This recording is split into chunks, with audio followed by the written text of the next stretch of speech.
was adopted by our family dog. It's kind of weird, but true. His name was Tuffy. He was this big, brown, goofy mutt.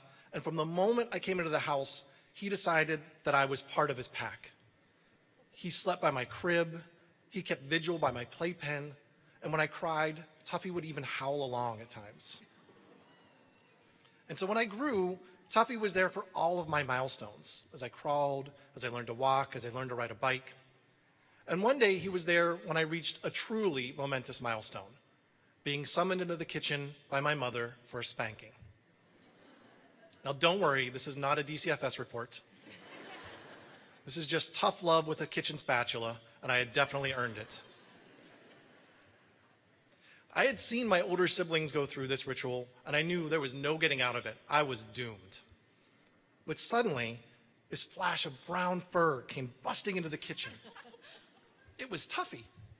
This gentle and sweet dog was suddenly fierce and snarling, and he curled his body around me to protect me and turned his head back and growled at my mom.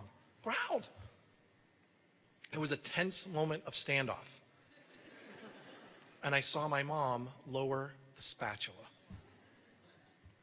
This was like truly one of the best moments of my life. It's like a furry get out of jail card. I was protected, someone had my back, literally my backside. Or so I thought. Because my mom did lower the spatula, but she went right over to the refrigerator and she opened the lunch meat tray and she pulled out a big slice of pepperoni. Yes, suddenly Tuffy was not so upset with her anymore.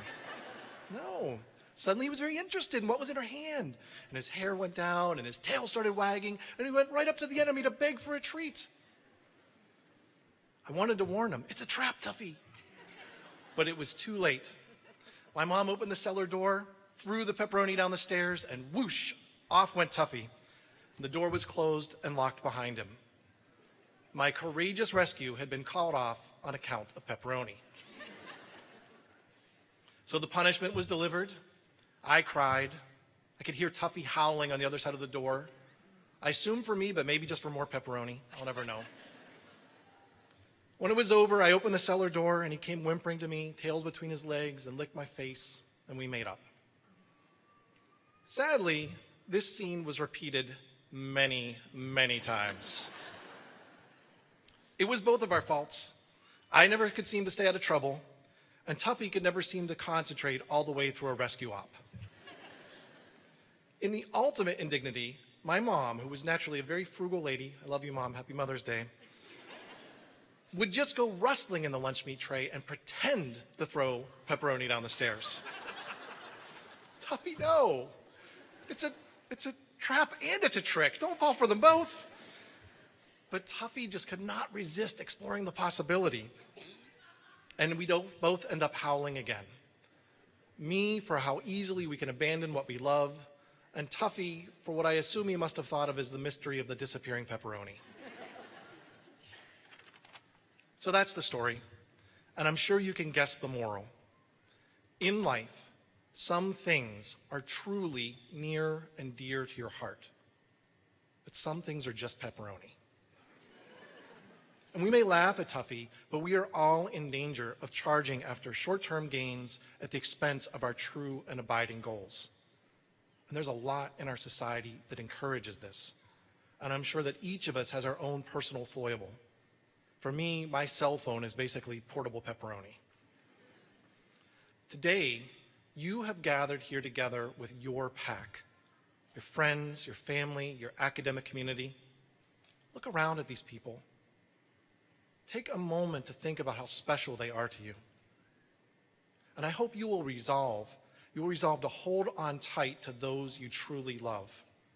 And you will resolve to work like crazy to continue becoming the person you want to be. Watch out against the temptation to squander your time on trivial pursuits and lunch meat. Finally, let me remind you that Dominican is not pepperoni. We are now and forever an important part of your life.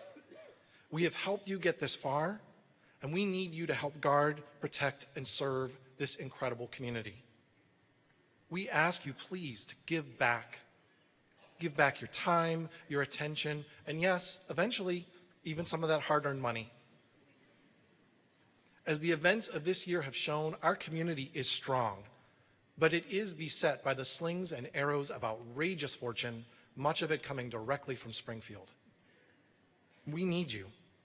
So stay a part of Dominican and help future students gain the many benefits you are today reaping. Stay a faithful part of PAC Caritas and Veritas. Congratulations, class of 2016. I know you're going to go far.